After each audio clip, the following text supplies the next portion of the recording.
Kajian Kitab.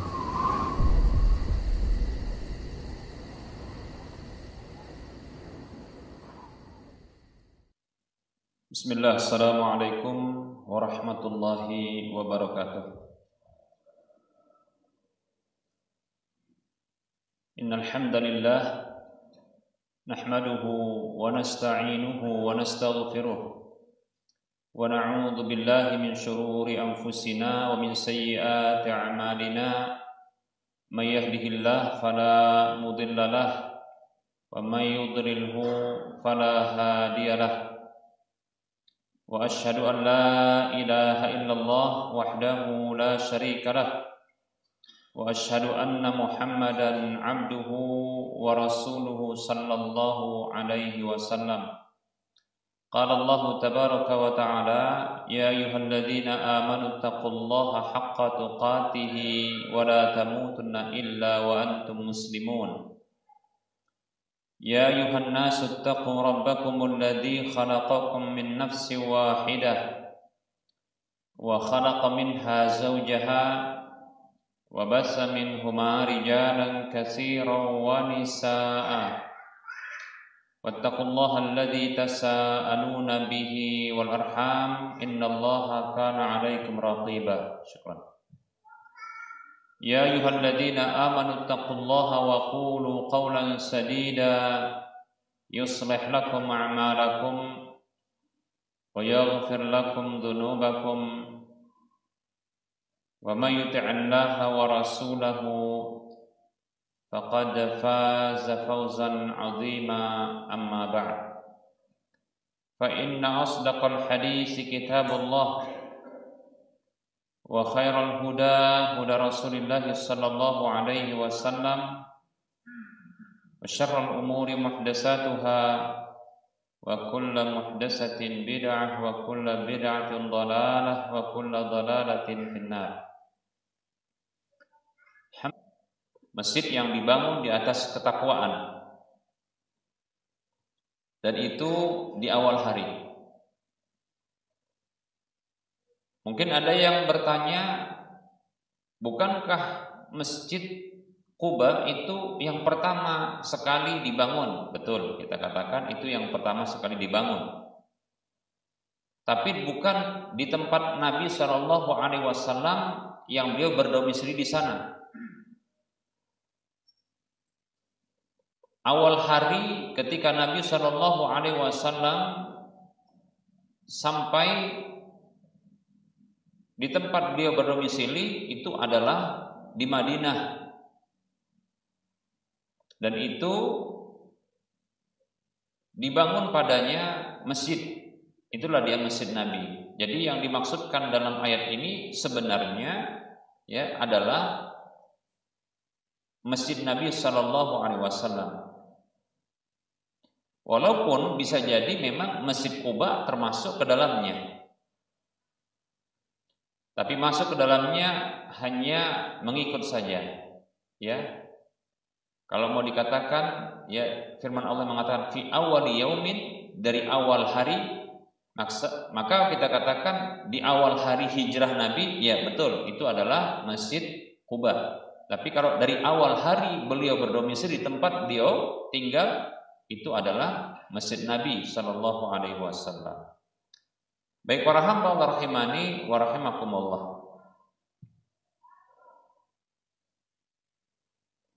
Nah, disyariatkan bagi kita sebagai umat beriman, umatnya Nabi Muhammad sallallahu alaihi wasallam, untuk berziarah.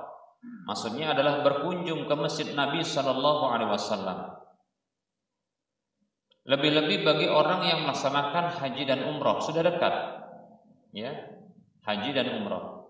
Maka seolah-olah tak terpenuhilah keinginan hati ini ke tanah suci kalau tak berkunjung ke Masjid Nabi Sallallahu Alaihi Wasallam. Ya, para hamba Allah rahimani wa rahimakumullah. Lebih-lebih ternyata ada keutamaan ya Masjid Nabi ini dan keutamaan sholat di dalamnya. Para hamba Allah rahimani wa rahimakumullah. dalam hadis yang diriwayatkan oleh Imam Muslim, Bukhari dan Muslim, Nabi Shallallahu Alaihi Wasallam beliau bersabda, la tusaddur rihalu ila salasati masajidah.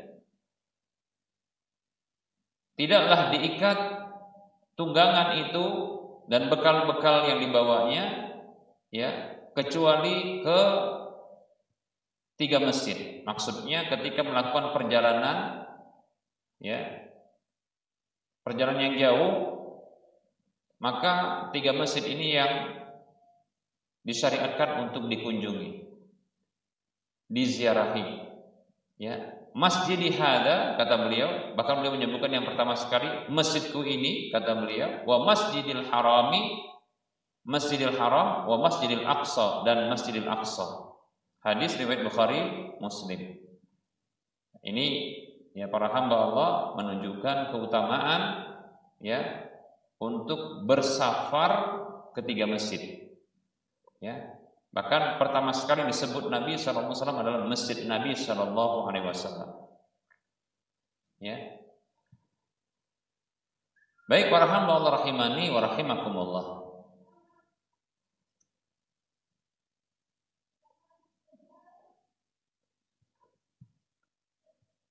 Ada beberapa dalil berikut ini yang menunjukkan keutamaan dari Masjid Nabi SAW.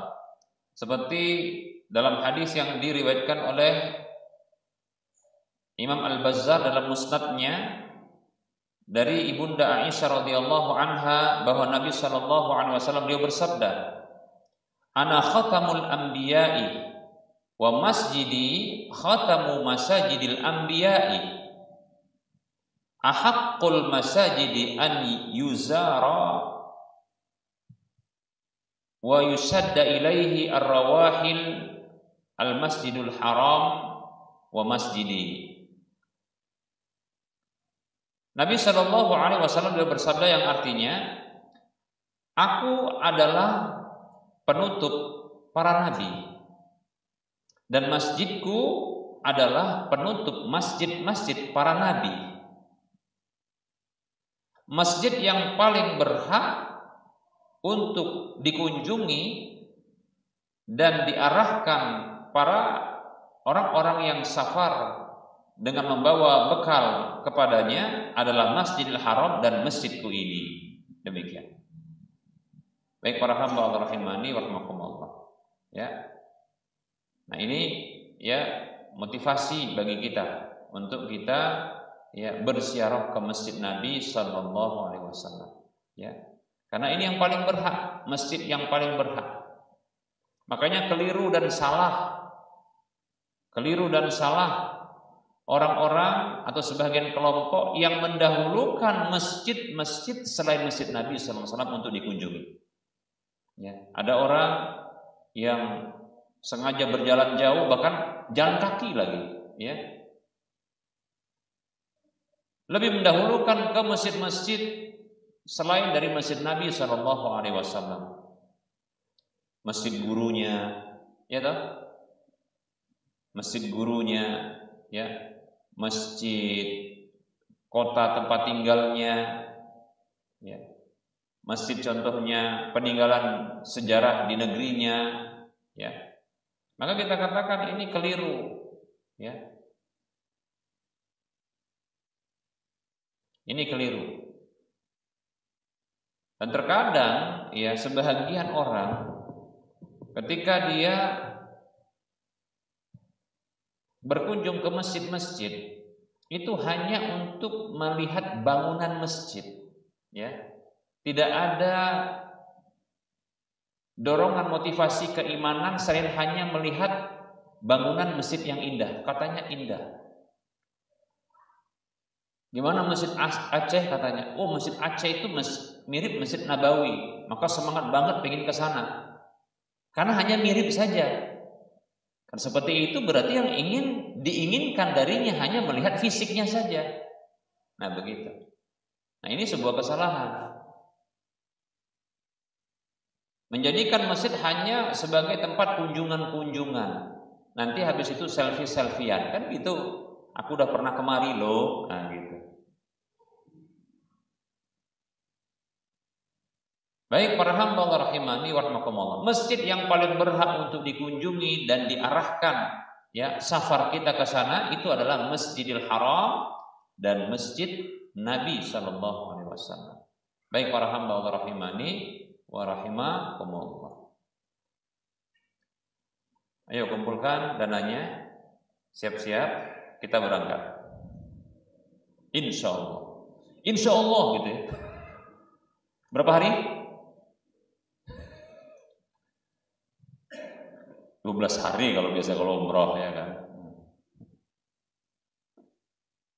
Baik para hamba wa rahimani wa rahimakumullah.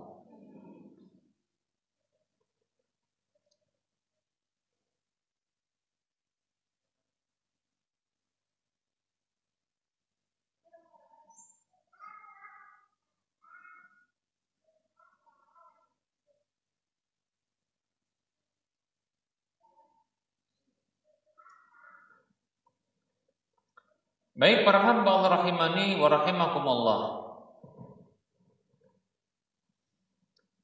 Dalil yang lain yang menunjukkan keutamaan dari Masjid Nabi sallallahu alaihi wasallam. Walaupun sebenarnya ini berlaku umum di masjid yang umum, tapi beliau menyebutkan masjid kami ini.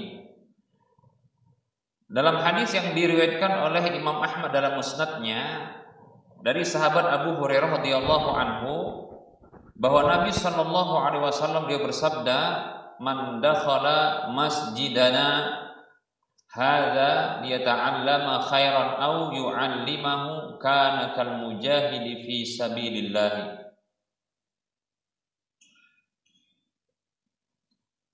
Siapa saja yang masuk ke masjid kami ini untuk dia belajar agama, belajar mengenali kebaikan. Ya, tentunya kebaikan yang terbaik itu adalah ya ajaran-ajaran agama dalam agama kita, ya. Au li'allimahu atau ingin mengajarkan agama.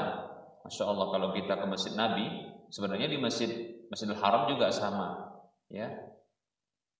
Tapi di Masjid Nabi begitu masuk kadang bisa kelihatan, ya, yaitu majelis-majelis ilmu, ya, dari berbagai bahasa. Kalau berbagai bahasa biasanya itu ba'da maghrib, yang ini banyak ya bahasa-bahasa sedunia, ya, mulai bahasa Arab, ya, bahasa Urdu, India, bahasa Melayu, Indonesia, bahasa Turki, ya, dan seterusnya dari bahasa-bahasa ya yang di sana ada umat Islamnya, maka disediakan ya pembicara, pemateri yang mengajarkan agama dengan berbagai bahasa tersebut. Itu di waktu maghrib, setelah maghrib, ya, itu banyak, ya. Nah kalau kita contohnya ya udah sampai di Madinah, silakan ya cari majelis-majelis ilmu. Itu ada ba'da subuh, ada ba'da asar, ada ba'da maghrib, ada. Ya. Silakan dicari, ya. Kalau mau pilih bahasa Urdu, mana tahu kan pengen mengenang bahasa nenek moyangnya. Mana tahu dari sana kan ada ya. Di sini pun ada ini anak muda India ada sini kan. Atau dari Pakistan pengen dengar juga, tolong dikasih tahu apa artinya.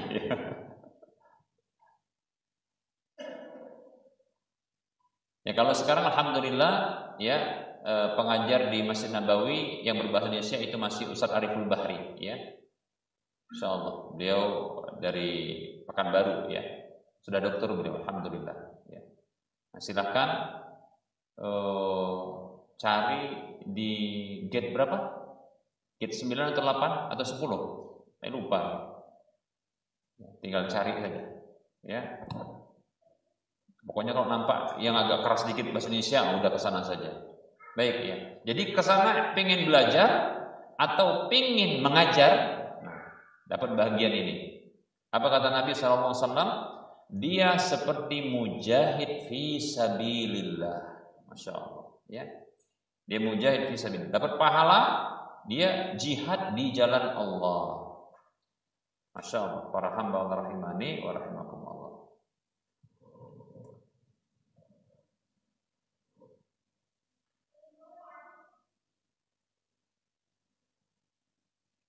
Sebenarnya ini berlaku di semua masjid sesungguhnya, ya, di semua masjid. Cuma memang masjid Nabi SAW itu nggak pernah kosong dari kajian, kecuali pada waktu corona kemarin ya, libur lah kan, ya, nggak ada kajian. Jemaah haji atau jemaah umroh ditiadakan, maka kosong lah, ya. Baik para hamba Allah rahimani wa rahimakumullah. Tapi begitu diaktifkan kembali, masya Allah, ya. Coba bayangkan tadi 3 waktu, ba'da subuh, ba'da asar, ba'da maghrib, ya. Selalu setiap malam seperti itu. Baik para hamba Allah rahimani wa rahimakumullah.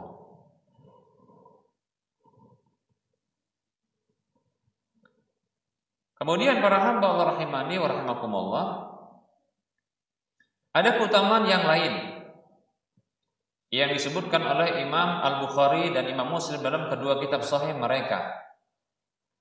Dari sahabat Abu Hurairah radhiyallahu anhu, beliau mengatakan Rasulullah sallallahu alaihi wasallam beliau bersabda, "Salatun fi masjidi hadza khairun min alfi salatin fi ma siwahu illa al-masjidal haram."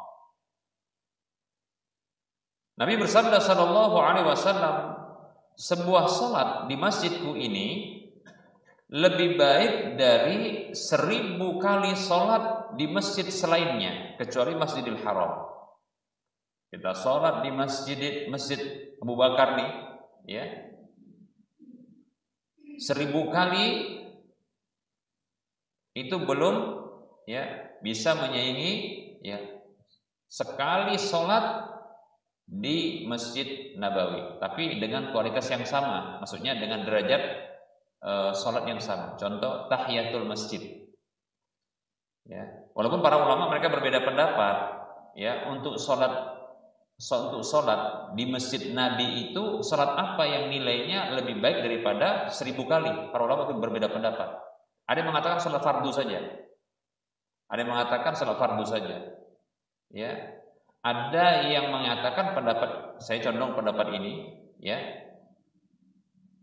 yaitu berlaku juga untuk semua sholat, termasuk sholat jenazah, ya, sholat sunat juga demikian. Baik para hamba Allah rahimani wa rahimakumullah.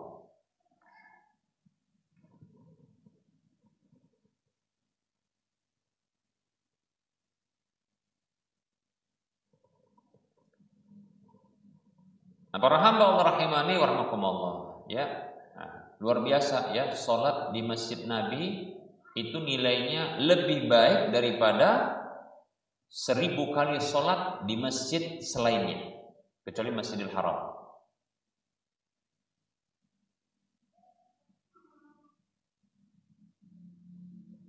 Dalam riwayat Muslim disebutkan dari sahabat yang lain. Ini jalur yang lain dari sahabat Abdullah bin Umar radhiyallahu anhuma dengan bunyi yang hampir sama. Nabi sallallahu alaihi wasallam bersabda, "Salatun fi masjidi hadza afdalu," dengan ungkapan afdalu, bukan khairun, tapi afdalu min alfi salatin fi ma siwahu illa al-masjidal haram. Satu kali sebuah salat di masjidku ini lebih afdal. Kalau tadi riwayat Abu Hurairah itu lebih baik, ini lebih afdal dari 1000 kali sholat di selain masjid Nabi, ya, kecuali Masjidil Haram. Baik para hamba Allah rahimani wa rahimakumullah. Memang kalau Masjidil Haram itu berapa? Ya, dalam satu hadis disebutkan 100.000, masya Allah, 100.000 lebih, mana ya? Lebih banyak dia para hamba Allah rahimani wa pahalanya ketika sholat di Masjidil Haram. Berikut hadisnya.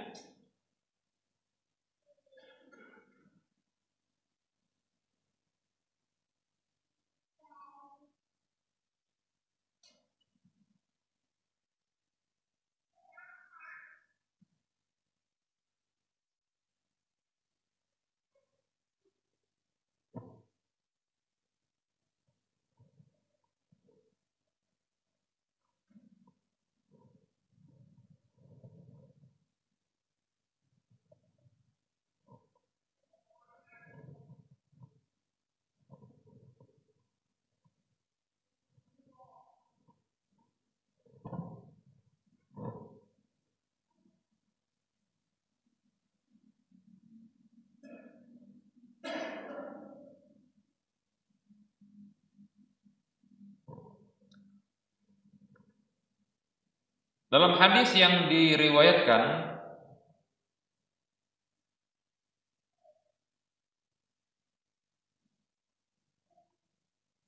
dari Jabir radhiyallahu anhu bahwasanya Rasulullah sallallahu alaihi wasallam beliau bersabda, "Salatun fi masjidi afdalu min alfi salatin fima siwahu illa al-masjidil haram. Wa salatun fil masjidil haram afdalu min mi'ati alfi salatin fima siwahu."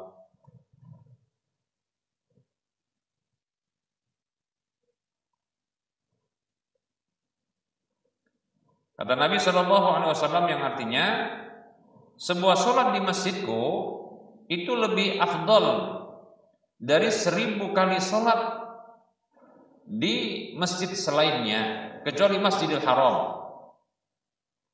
Dan sebuah sholat di Masjidil Haram lebih afdal dari 100.000 kali sholat di selainnya. Masya Allah, 100.000 kali.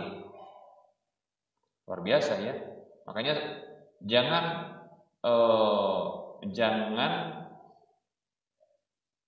melalaikan kesempatan emas ini ketika kita diundang oleh Allah Subhanahu wa taala bisa berangkat haji atau umroh. Ada sebagian orang itu, Masya Allah, lebih senang contohnya kalau jalan-jalan keluar, ya, jalan-jalan keluar, contohnya keluar kemana? Ke pasar, jajan-jajan, belanja-belanja, atau contohnya mungkin lebih senang untuk menghadiri ya mazarat, yaitu tempat-tempat yang dikunjungi yang kadang ini di luar dari tanah suci yang jauh, terkadang nggak berkesempatan untuk bisa sholat 5 waktu di dua masjid tanah suci ini, yaitu Masjidil Haram atau Masjid Nabi. Sangat disayangkan, ya. Terkadang yang begitu. Permasalahan terkadang begini, ya. Permintaannya dari jamaah, ya, pembimbing yang nggak bisa ngelak, harus ikut, ya, gitu. Terpaksalah ikut. Nah, nanti pulang zuhur nggak dapat di Masjid Nabi, nah, begitu. Tapi kadang saya siasati begini, ya. Kalau pulangnya nanti katakanlah jam 2, nah, saya ajak dulu jamaah untuk sholat berjamaah di Masjid Nabi. Nah, gitu. Contoh, pernah kalau tidak salah ini pernah terpaksa harus nemeni karena memang itu dijadwalkan untuk ke Bukit Mahnet, Gunung Mahnet yang ada lumayan jauh dari masjid dari kota Madinah kalau tidak salah, ya. Jadi ada Gunung Mahnet di sana.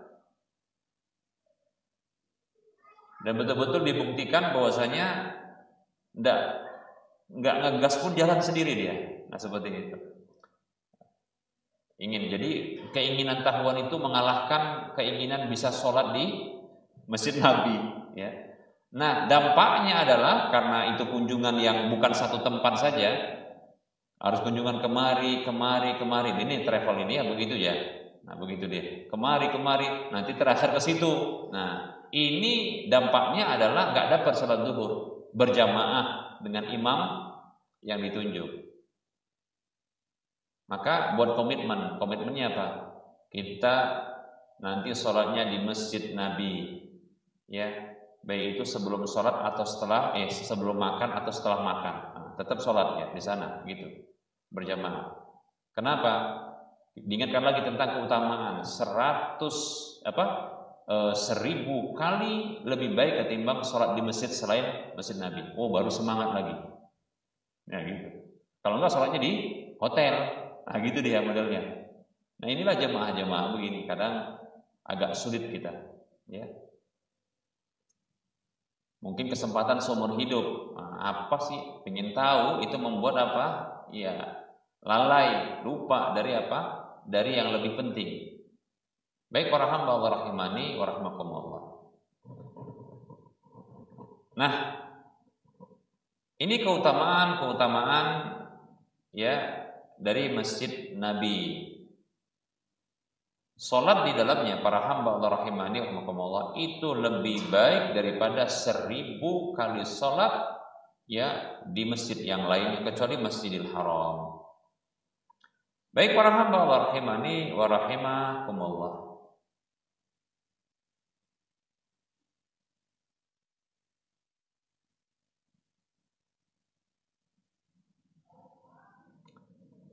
Dan di Masjid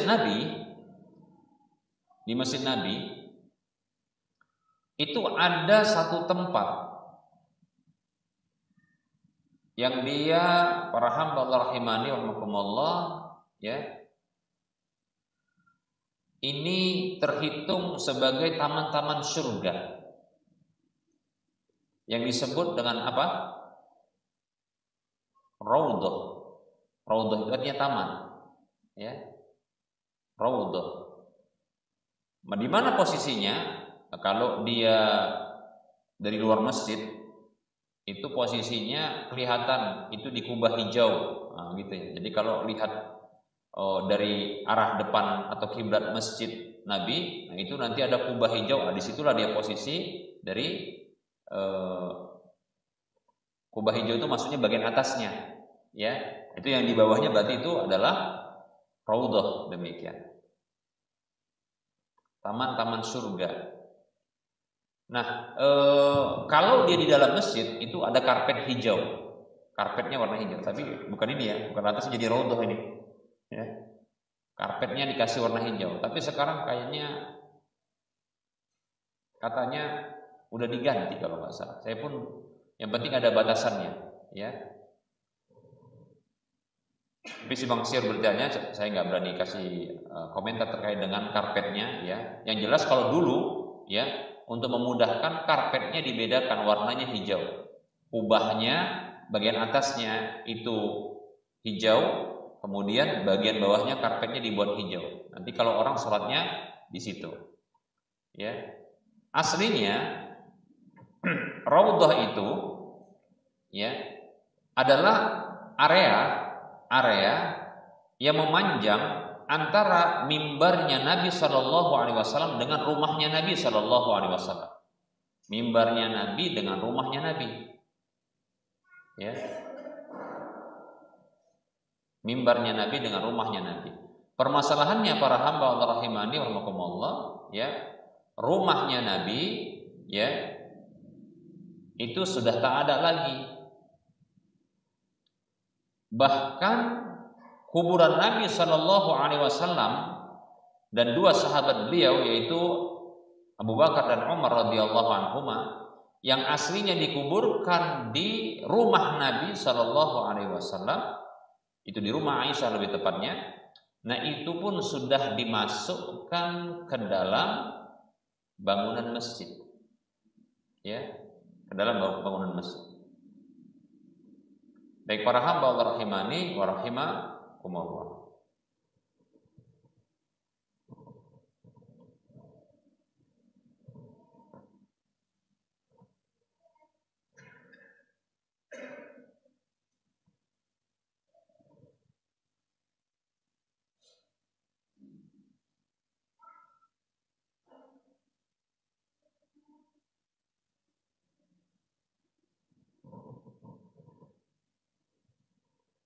Baik para hamba Allah rahimani wa rahimakumullah. dimasukkannya kuburan Nabi sallallahu alaihi wasallam ke dalam Masjid Nabi sallallahu alaihi wasallam itu pada kekhilafahan Umayyah. Ya. Khalifah yang melakukan kebijakan tersebut adalah putra dari Abdul Malik. Ada rumor bahwasanya yang memasukkannya ke dalam Masjid Nabi itu adalah Abdul Malik, padahal bukan. Itu putranya, yaitu Al-Walid ibnu Abdul Malik, khalifah. Dan itu mendapatkan penentangan dari para ulama, terutama ulama yang ada di Madinah. Seperti contohnya pentolannya atau tokoh utamanya adalah Sa'id bin Musayyib, demikian. Tapi akhirnya tetap diberlakukan, dimasukkan. Aslinya sebenarnya tidak masuk, Maka jangan jadikan ini sebagai alasan pembenaran untuk menggabungkan masjid dengan kuburan, kuburan dengan masjid. Bukan, Karena aslinya itu di luar. Makanya Nabi mengatakan sallallahu alaihi wasallam, ma baina baiti wa mimbari raudhatun min riyadil jannah. Dalam hadis yang diriwayatkan oleh Imam Bukhari dan Muslim. Areal yang ada di antara rumahku dengan mimbarku, itu adalah raudhah. Satu taman dari taman-taman surga, demikian. Di sini semangat sekali kaum muslimin dari seluruh penjuru dunia untuk bisa berada di raudhah ini. Sampai-sampai pemerintah Saudi itu memberlakukan antrian. Bahkan harus ada tasrih namanya, yaitu semacam surat SK, surat izin untuk bisa masuk ke dalamnya, baik itu perorangan maupun dalam bentuk komunitas, kelompok-kelompok orang yang ini berasal dari travel, demikian. Tetap harus daftar. Baik, para hamba rahimani wa rahimakumullah. Apa keutamaannya? Keutamaannya di situ itu taman-taman surga, jadi rebutan. Dan sebagian ulama berpendapat bahwasanya doa di situ makbul, termasuk tempat yang makbul doa adalah raudhah, demikian. Raudhah. Jadi itu letaknya antara mimbarnya Rasulullah SAW dengan rumah Rasulullah. Nah, kalau kita menghadap kiblat, mimbarnya Rasulullah dan rumahnya Rasulullah. Aslinya rumah beliau itu di luar. Kemudian Walid ibnu Abdul Malik yang menggabungkan, menyatukan. Kenapa? Karena alasan estetika. Apa kalau yang keindahan apa namanya? Estetika, masalah estetika dalam pembangunan. Karena para khalifah ini kebiasaan jelek para khalifah, Walaupun kita katakan, kenapa dikatakan jelek? Mereka itu kalau sudah jadi pemimpin mencoba untuk ini memberikan andil pembangunan masjid. Nah, gitu dia. Masjid itu dijadikan ajang untuk apa? Untuk peninggalan, sebagai peninggalan. Nah, Al-Walid ibnu Abdul Malik, ini punya peninggalan yang buruk rupanya. Apa itu? Dia masukkan kuburan Nabi SAW ke dalam masjid. Jadi kuburan dulu masjid Nabi itu kecil. Kalau ini kiblat ke arah sana, ini kuburan Nabi, maka rumah Nabi di sini, rumah Nabi yang nggak besar, kecil, Jadi katakanlah di masjid Nabi ini ke arah kiblat sana, maka di sini rumah Nabi. Bahkan dia dekat berdampingan sampai-sampai Rasulullah kalau mau sisiran, disisirin sama ibunda Aisyah radhiyallahu anha, cukup beliau itu menjulurkan kepala beliau saja lewat jendela, nanti sudah disisir. Gitu. Saking dekatnya rumah Nabi. Nah, jadi kalau rumah Nabi seperti ini, Nah, para khalifah-khalifah, ketika diberikan kemudahan untuk memperluas wilayah masjid, areal masjid, maka mereka itu menghindari rumah Nabi. Kadang kalau ke depan tidak, ya, tapi dia ke belakang, ke kanan, kemudian ke sebelah kanan, ya. Kalau sebelah kanan berarti itu adalah sebelah barat, ya, sebelah barat. Karena kiblat bagi penduduk Madinah adalah selatan. Karena Ka'bah itu yang ada di Mekah itu sebelah selatan bagi penduduk Madinah. Makanya Nabi mengatakan begini, ma bainal masyriqi wal maghribi kiblatun, antara timur dengan barat itulah kiblat, kata Nabi. Ya, jadi sebelah selatannya. Ya. Nah, jadi kalau pembangunan itu melebar ke arah kanan, ke arah belakang, ya. Kemudian melebar lagi sehingga kuburan Nabi ini dilewatkan. Ya, kalau bentuknya seperti ini melebar nanti kecilnya segini, kemudian dilebarkan, akhirnya pasti nanti jadinya apa? Trapesium. Gimana itu bentuknya? Gitu deh. Begini. Ini pasti dilewatkan. Karena mereka memahami tentang larangan menggabungkan masjid dengan kuburan. Nabi sendiri yang melarang. Nabi SAW mengatakan 5 hari sebelum wafatnya Nabi SAW, beliau bersabda, la'anallahu al-yahuda wan nasara ittakhadhu qubur anbiya'ihim masajida. Allah mengutuk orang-orang Yahudi dan Nasrani. Orang-orang Yahudi dan Kristen itu dikutuk. Kenapa? Ittakhadhu qubur anbiya'ihim masajida. Mereka menjadikan kuburan-kuburan nabi mereka sebagai masjid, yaitu digabungkan. Dibangun, digabungkan. Makanya para khalifah-khalifah yang paham, mereka hindari. Nah, Al-Walid ini ditengoknya kurang estetik, gitu dia. Kurang indah. Akhirnya apa? Supaya bentuknya estetik, ya gitu ya. Maka masukkan. Nah, sekarang seperti itu, masukkan dia. Kalau sudah masuk, gimana mau mengeluarkan? Mau dirubuhkan masjid Nabi, bahaya itu. Yang ada hanyalah ya memberikan penjagaan kepada masjid tersebut, dikasih pagar tinggi, dijaga orang di sana supaya jangan sampai mereka menyembah kuburan Nabi. Sampai-sampai Nabi berdoa, ya, dan doa beliau dikabulkan oleh Allah, ya.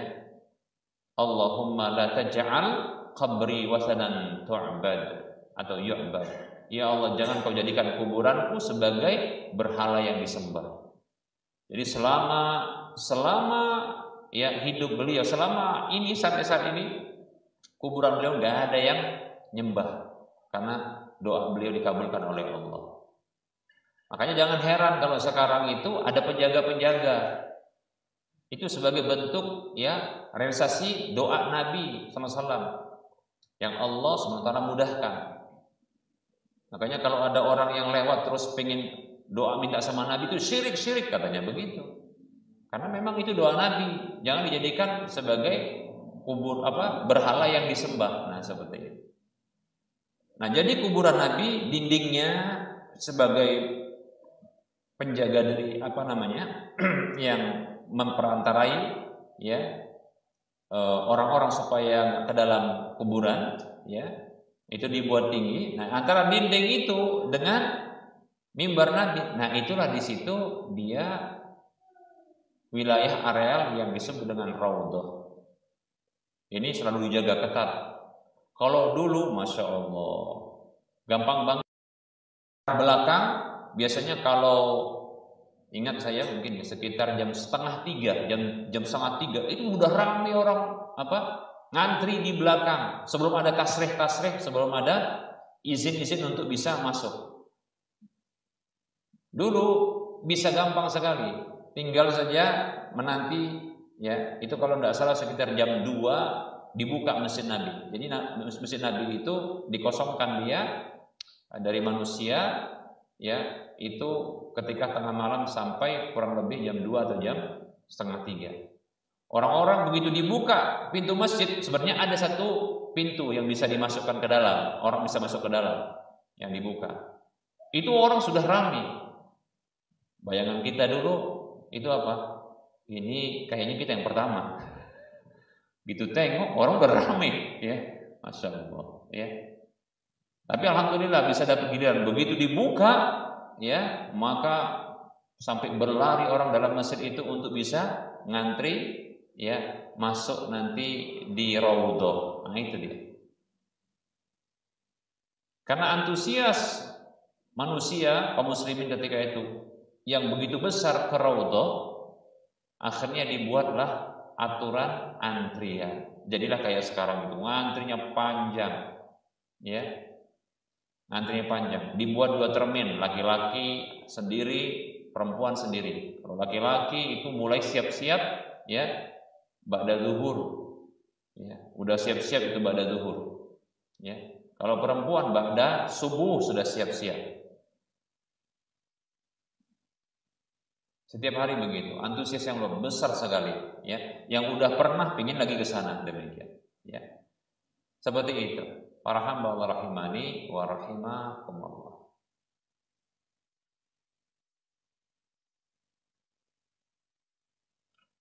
Terkadang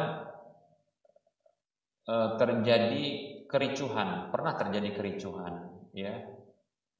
Pernah terjadi kericuhan, ya, ketika orang mau ke raudhah. Atas dasar ini ya bukan orang Arab asli, nggak mungkin orang Arab asli, pengunjung. Kericuhan ketika mau ke raudhah. Nah, inilah yang membuat dia akhirnya dijaga ketat itu raudhah dan kemudian diberlakukan tasrih, ya, yaitu masuknya harus izin, ya, bergilir, ngantri, demikian. Karena kasus-kasus, ya. Karena begitulah tabiat dari sebuah aturan adalah ketika ada kasus baru dibuat aturan, kebijakan, aturan. Begitu. Jadi kadang kita ini buruk sangka, kok payah kali sekarang ya, apa namanya, ke raudhah. Nah gitu. Kok payah kali sekarang ya mau masuk Saudi, kok payah kali sekarang ya untuk bisa contohnya haji harus begini begitu. Iyalah, kalau enggak bisa tewas lah. Kalau mau ke raudhah saja yang ya mungkin apalagi kecil seperti itu, ya, ruangannya kecil, areanya kecil, nah, itu bikin masalah, ya. Jadi itu kebijakan muncul karena ada kasus sebelumnya, ya, yang fungsinya untuk kemaslahatan bersama dan supaya tidak muncul kemudaratan. Dan ini mestinya bisa dipahami, ya. Wallahu ta'ala. Baik para hamba Allah rahimani wa rahimakumullah. Inilah dia, ya, keutamaan dari masjid An-Nabi, Masjid Nabi sallallahu alaihi wasallam. Insyaallah taala pada pertemuan yang akan datang kita akan menjelaskan terkait dengan adab, ya, berkunjung ke Masjid Nabi dan ke kuburan Nabi sallallahu alaihi wasallam. Pada pertemuan yang akan datang insyaallah akan kita bahas, ya. Baik, kita buka saja sesi soal jawab. Bagi yang mau bertanya dipersilahkan. Ya, silakan.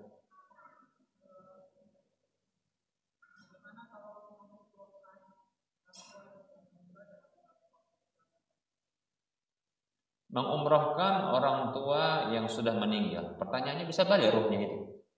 Kok mengumrohkan? Badal umroh. Iya, kalau umrohkan berarti kan orang itu. Badalkan umroh gitu, ya. Baik, ya, membadalkan umroh orang tua yang sudah meninggal dunia. Pendapat yang kuat termasuk yang disyariatkan, ya. Termasuk yang disyariatkan. Maka silakan badalkan umroh orang tua yang sudah wafat, ya. Bahkan juga boleh yang masih hidup tapi belum berkesempatan atau sulit untuk berangkat, ya, maka silakan dibadalkan insyaallah taala, ya. Masih disyariatkan, tapi dipersyaratkan tetap saja orang yang akan membadalkan umroh tersebut itu haruslah sudah pernah umroh, ya. Jadi syaratnya sudah pernah umroh terlebih dahulu, ya. Sebagaimana badal haji syaratnya adalah harus pernah haji, demikian. Ada hadis, ya, terkait dengan badal, ya, ketika Nabi SAW itu ihlal, kalau nggak salah ya, ini di tempat di mikot ya. Ada seorang laki-laki yang mengatakan begini, ya, labbaik Allahumma syubrumah, begitu, atau kurang lebih makna yang sama.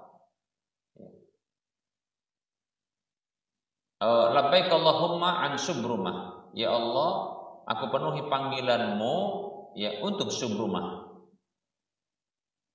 Maka Rasul bertanya, man syubrumah, siapa syubrumah? Dia katakan, qaribun li au akhun li, katanya. Saudaraku atau karib kerabatku, gitu kurang lebih ya jawabannya.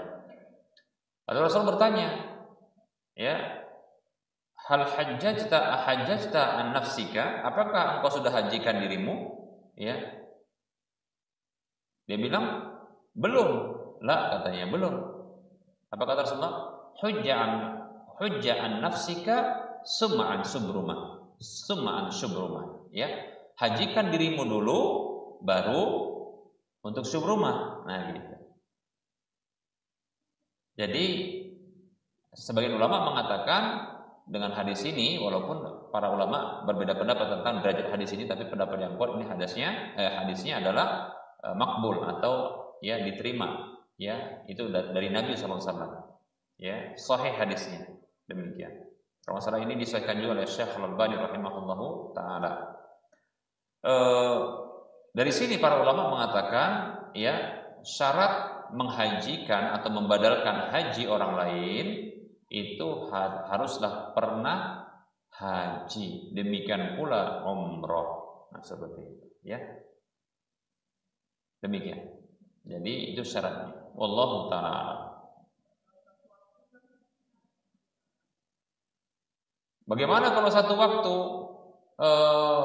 kalau tidak salah pendapat Syekh Abdul Aziz bin Baz rahimahullah taala membolehkan, tidak mengapa.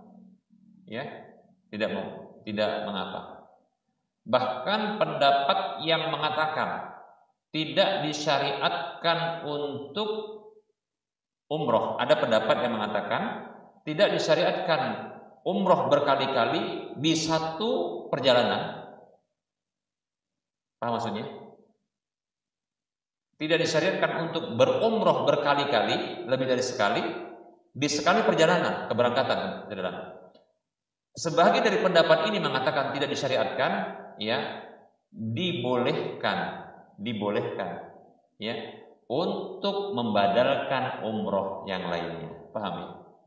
Jadi yang tak boleh itu maksudnya tidak disyariatkan ketika dia untuk dirinya saja. Nanti dia umroh untuk dirinya, nanti umroh lagi untuk dirinya, berkali-kali begitu. Yang ini tidak disyariatkan karena nggak ada sebab yang seperti itu.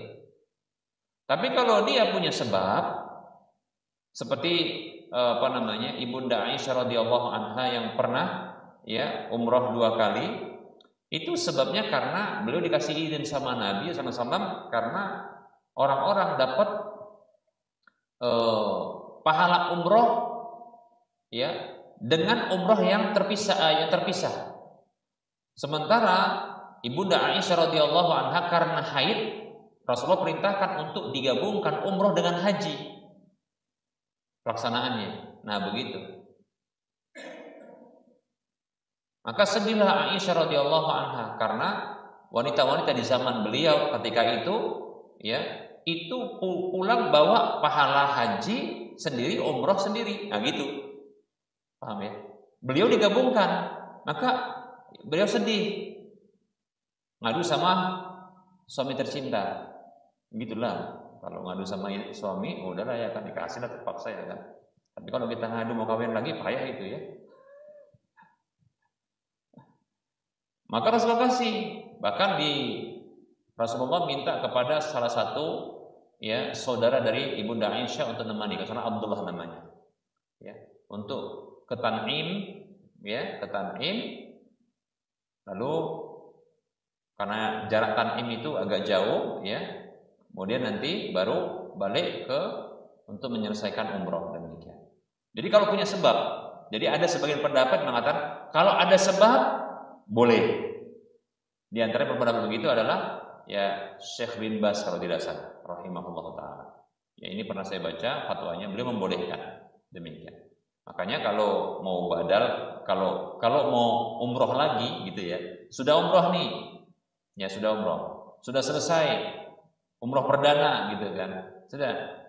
Nah, ketika ada contohnya ini kunjungan kemana yang ini nanti akan contohnya ke apa namanya ke Hudaybiyah contohnya, ya, ingin lihat ke Hudaybiyah, ya, atau contohnya ke Masjid Ibnu Abbas contohnya, ya, atau ke Ji'ronah, lewat Ji'ronah contohnya. Pokoknya lagi kunjungan ke Mazarat, ya, mulai contohnya ke Gua Sur, kemudian nanti ke Arafah demikian. Nanti ngelewatin contohnya apakah ke Ji'ronah ataukah kalau Tan'im kayaknya enggak ngelewatin ya. Ke Ji'ronah atau ke Hudaybiyah kita katakan ya. Maka silahkan untuk melakukan umroh lagi, tapi kalau bisa badal umroh. Badal umroh siapa? Ayah atau ibu. Jangan diborong semua. Kalau boleh diborong semua sekampung aja diborong sekalian.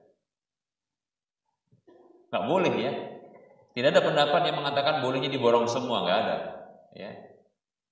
Hanya pendapat ngawur yang seperti itu. Borong sekampung, diniatkan umroh sekali umroh, diborong sekampung gitu ya. Ini badal untuk satu kampung, termasuk apa? Kakek, nenek, cicit-cicitnya, saudara, sepupu semua gitu ya. Apa katanya? Udah semua umroh kan ini katanya. Nggak ada yang begitu ya. Bisa dipahami kira-kira?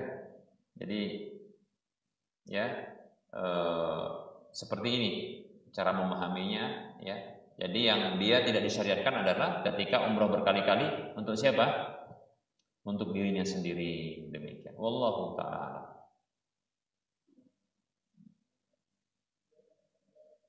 Iya ngambil mikot, ya. Nggak boleh itu dari hotelnya, nggak boleh. Kalau ada yang membolehkan dari hotelnya, maka ini pendapat baru dan ini merupakan bentuk kebid'ahan. Ya, tidak ada yang seperti ini. Ya. Lalu Ustaz, kalau dikiaskan ini pernah saya bahas masalah ya. Gimana kalau seandainya ya dikiaskan dengan haji? Maka kita katakan beda haji sama umroh ini, ya. Beda dengan haji. Haji ketika di tanggal 8 Zulhijjah, ya, di hari Tarwiyah, jemaah haji itu cukup nanti dia keluar dari hotelnya sudah dia apa? Bisa berihlal untuk hajinya. Labbaik Allahumma hijjatan. Nah, gitu. Bisa dari hotelnya. Kalau umroh nggak bisa, harus dia ke luar tanah haram. Kalau nggak dia ke Tan'im, ke Ji'ronah, atau ke Hudaybiyah, atau pokoknya keluar. Nanti di sana ngambil mikotnya, bisa dipahami untuk ihlal. Ya, tempat ihramnya di mikot itu. Ya. Wallahu a'lam. Ada yang lain?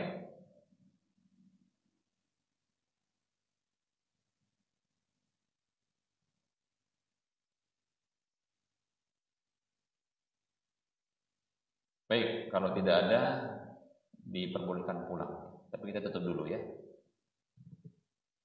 Barangkali ini saja. Mau pulang? Silakan nggak Pak, pulang nggak?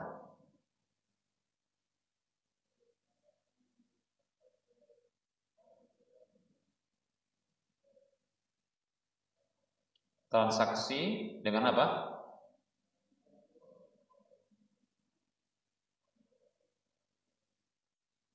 Transfer ke bank. Bukan untuk pembayaran kan? Bukan. Hanya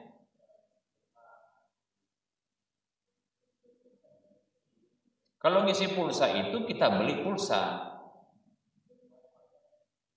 Lah iya, berarti kan jual beli itu. Ya kalau transaksinya berupa isi pulsa, pembayarannya lewat banking kan, gitu kan? Aplikasinya apa namanya aplikasinya? mobile banking ya. Kemudian ada pembayaran sekian, nanti terpotong kan dia dari saldo, betul kan? Hah? Dari saldo. Iya, itu jual beli. Kalau seperti itu.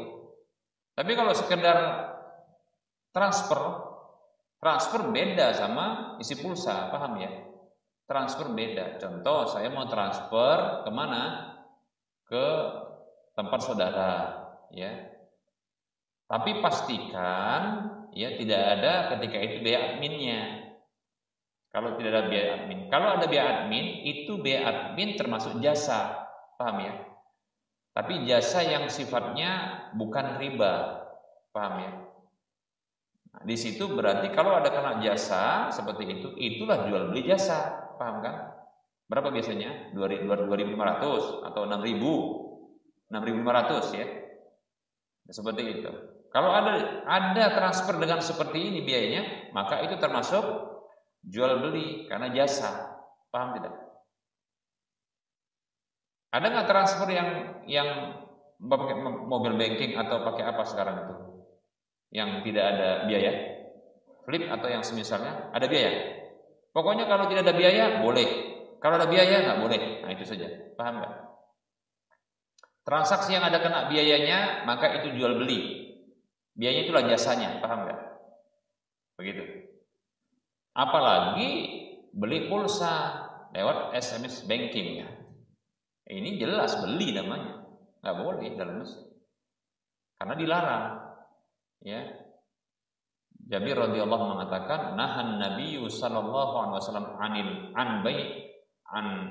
anil bai'i wasyira'i fil masjid. Ya, Nabi SAW melarang jual beli di masjid, demikian. Termasuk jual beli jasa. Allahu a'lam.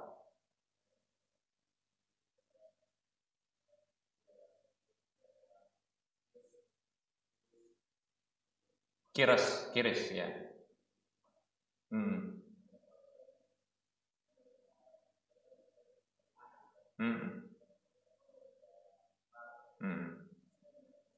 Iya. Ya gitulah, bukan lagi.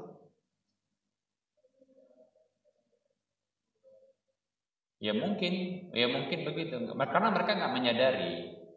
Ya, artinya kan ada kesalahan yang disengaja, ada yang tidak disengaja. Karena tujuannya bagus, tapi ternyata ya maksudnya untuk kemudahan, tapi ternyata di sini ada pelanggaran, kan gitu ya. Nah gitu.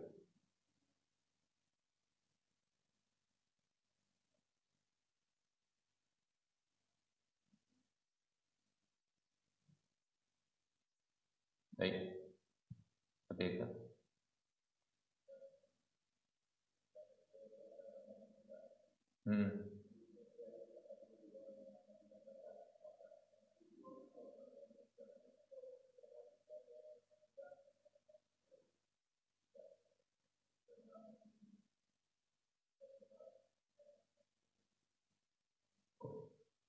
Dibadalkan itu memang para ulama mereka berbeda pendapat terkait dengan yang dibadalkan ya kondisinya.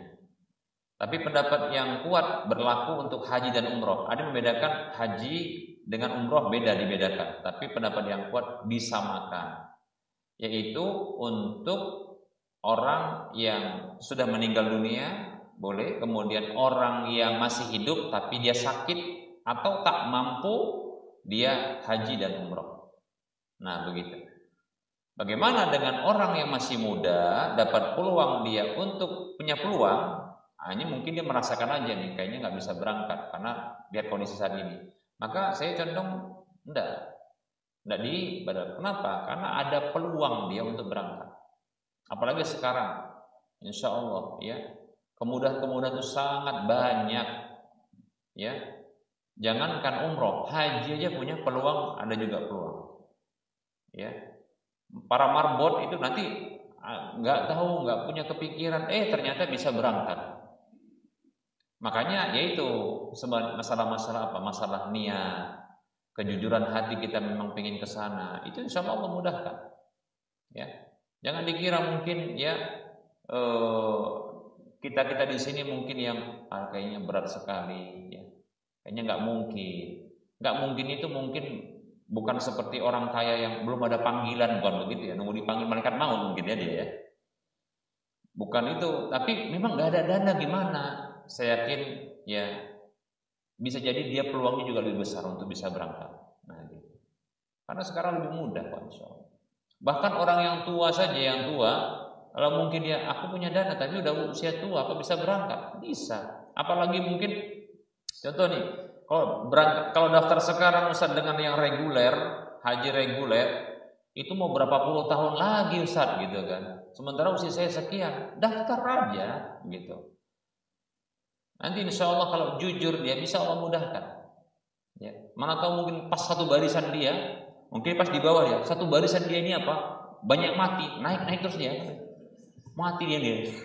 Yang membuat dia terhalang untuk bisa berangkat itu kenapa? 10 atau 20 tahun lagi, rupanya mati semua nih, naik cepat dia. Nah, dia katrol kah, bagaimana? Pokoknya bisa naik dia, gitu.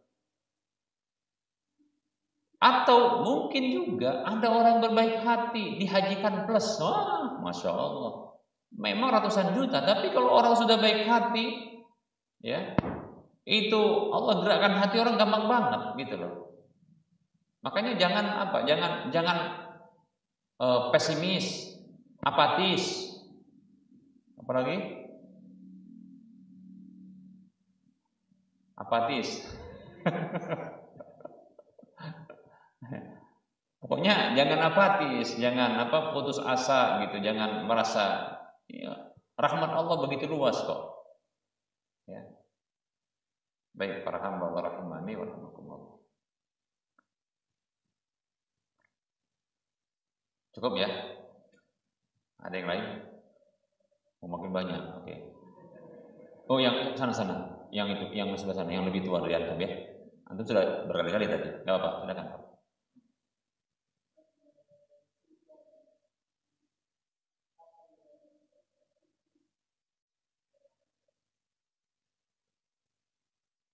Kapan berlakunya larangan ya mencukur, mengambil, menggunting, memotong kuku, bulu, kulit ya. Kapan itu?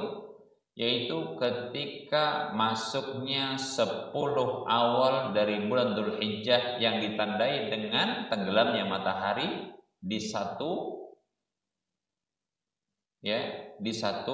Dzulhijjah. Tenggelam matahari di akhir dari bulan Dzulqa'dah, maka ya masuklah dia 1 Dzulhijjah. Diumumkan pemerintah ini malam nih ya. Malam nih ini malam 1 Dzulhijjah. Tadi sebelum tenggelam matahari itu 30 Dzulqa'dah, enggak ada 31. Ya. Maka ini walaupun di Saudi itu hari Jumat kemarin ya, beda dia. Hari Jumat. Tapi untuk Indonesia ya itu ditetapkan 1 Dzulhijjah adalah mulai dari malam ini. Sehingga tak boleh potong-potong, tak boleh pangkas-pangkas ya. Baik itu rambut, bulu ya, kemudian kuku, demikian. Nabi bersabda sallallahu alaihi wasallam, "Idza dakhalatil asyru wa arada ahadukum an yudahiya fala yamassa min sya'rihi wa basyarihi syai'an." Hadis riwayat Muslim. Kata Nabi sallallahu alaihi wasallam, apabila telah masuk 10, maksudnya 10 awal dari bulan Dzulhijjah itu, dan salah seorang di antara kalian itu ingin berkurban, ingat yang tak boleh itu orang yang berkurban. Paham ya? Bukan orang yang enggak kurban dia juga enggak boleh ini gitu ya. Bahkan di keluarga yang enggak kurban seperti istri, anak-anak, nah itu boleh enggak masalah karena mereka enggak kurban, tapi mereka dapat kebagian pahala kurban. Nah, gitu dia. Ya. Maka janganlah menyentuh sedikit pun, menyentuh itu maksudnya mengambil, memotong, ya, mencukur, ya, dari bulu dan kulitnya sedikit pun nggak boleh, ya. Kulit itu maksudnya adalah seperti diantaranya adalah kuku, demikian. Nah seperti itu Pak. Wallahu ta'ala. Terakhir sudah.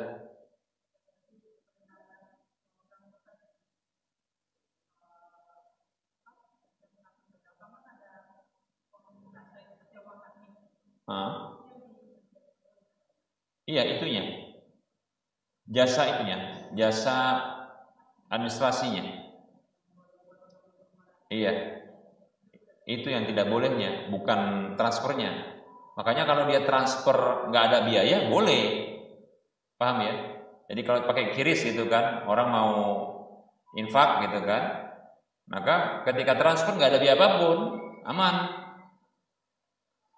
ya, aman insya Allah. Tapi kalau ada biaya kena admin karena dia beda bank, mungkin dia beda bank ya. Di sini jadi masalah, gitu, ya. Ini yang jadi masalah. Kenapa? Karena jasa itu adalah jasa upah, biaya administrasi. Namanya biaya berarti di sini ada pembelian jasa gitu loh, paham ya? Dan itu jual beli. Kan kecil Ustaz. Ya kalau yang sedih, kalau yang besar dilarang, yang kecil juga dilarang gitu loh maksudnya. Paham ya? Gitu. Wallahu taala. Makanya pastikan dia adalah satu bank. Ya, wallahu a'lam. Ini saja barangkali yang bisa kita sampaikan. Mohon maaf atas segala kekurangan. Kita ketemu lagi di lain kesempatan. Wassallallahu ala Muhammad wa ala alihi wa washabihi ajma'in. Subhanakallahumma wa bihamdika asyhadu an la ilaha illa anta astaghfiruka wa atubu ilaika walhamdulillahi rabbil alamin. Assalamualaikum warahmatullahi wabarakatuh.